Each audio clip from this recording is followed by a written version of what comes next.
Hej, vi er 6 elever fra grundforløbet på Frisørskolen. Vi har lavet en video om arbejdsmiljø, da det er utrolig vigtigt, at man er opmærksom på det. Ellers så kan man få mange skader, som gør, at man ikke kan arbejde som frisør længere. Derfor skal I lige se med her.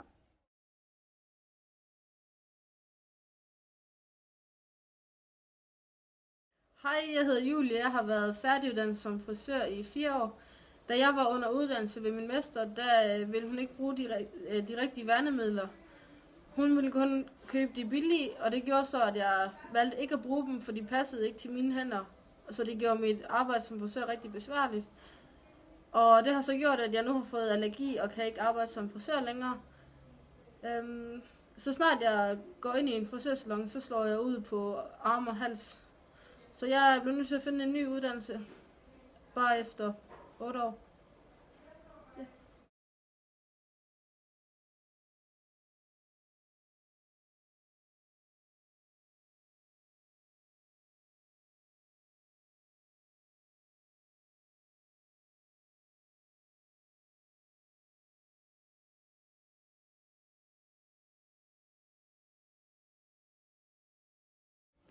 Hej, jeg hedder Pernille. Jeg fik for 2 år siden konstateret astma efter at arbejde for Natalia et år.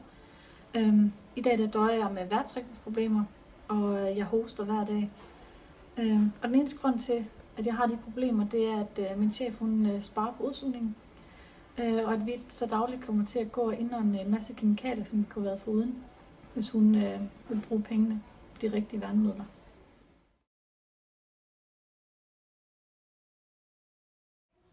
Hej, jeg hedder Natalia, og jeg har været frisør og indehaver i min egen salon i 20 år. Da jeg tog min uddannelse, der gik man ikke op i at bruge værnemidler og handsker og sådan noget. Så jeg synes egentlig selv, det er noget pjat at bruge, fordi jeg har jo klaret mig uden. Altså i min verden er en fønsør og en handsk, hvis man kan sige det sådan. Så dem, der har problemer med det, synes jeg egentlig er lidt selvforskyldt, og de burde ikke være i den branche.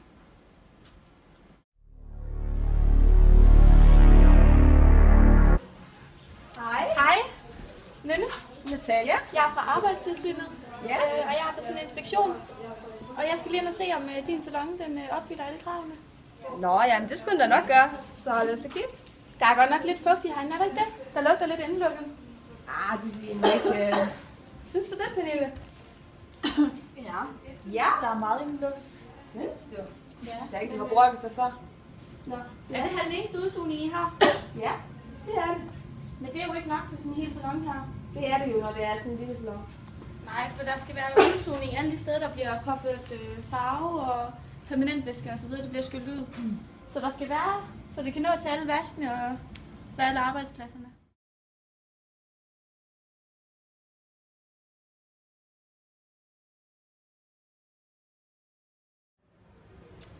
Har din ansat ikke nogen klippestol, de kan sidde på? Klippestol? Nej, Ja. det har vi ikke. Hvorfor har I ikke det? Det har vi ikke, fordi det er ikke noget, jeg selv er blevet oplært med. Og altså, jeg har ikke selv nogle rygproblemer, og det tror jeg bestemt heller ikke, Pernille har. Og jeg synes, vi mangler nogle klippestole. Og det synes du? Ja. Nå. Jamen, altså, man kunne jo også bruge den her, jo ikke også, i stedet for at du står sådan der. Og du kunne jo også tage nogle, lad være med at tage sådan nogle højhæle på. Men Det er jo lidt på det jo. Men derfor mangler vi jo stadig en klippestol. Så jeg ikke Så jeg sidder sidder og med slapper af på, mener du, eller hvad? Nej, til mit arbejde. Ja, det kan så diskuteres.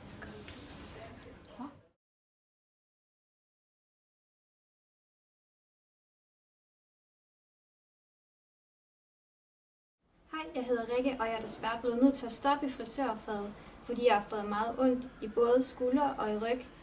Dengang jeg arbejdede som frisør, så gik min chef ikke særlig meget op i, at vi havde klippestole, så derfor kom jeg til at stå alt for foroverbøjet, og det har virkelig givet hold i ryggen, og det lider jeg meget af den dag i dag, så ja, desværre.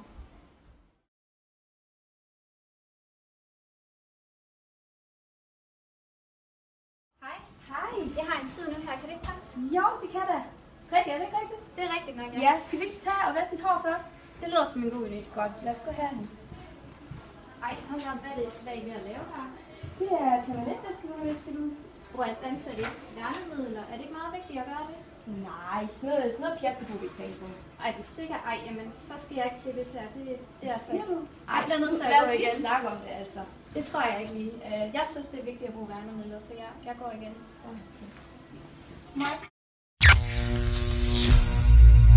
Vi vil godt fortælle lidt om de forskellige handsker, vi bruger inden for frisørverdenen. Hvis vi starter med vinylhandsken, så er det den handske, der er mindst elastisk. Som man kan se, så er den meget stiv i det. Hvis Rikke lige prøver at tage den på.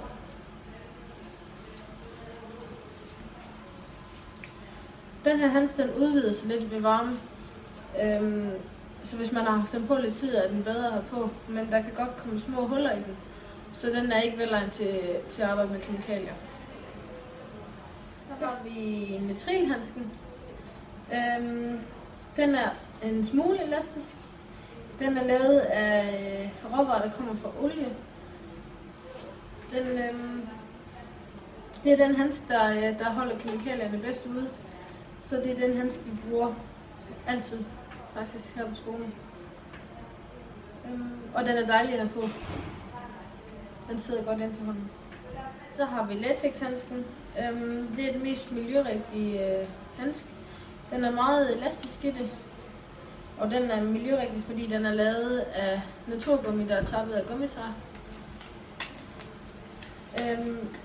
Latexhandsken, den glider meget let igennem håret, så den er rigtig dejlig at bruge i f.eks. hårvask.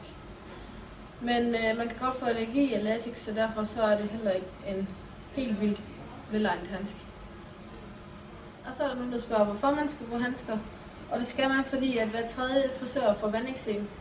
Og det er ikke noget, man bare lige sådan kommer af med igen, så derfor er det meget vigtigt, at man husker at passe på sig selv.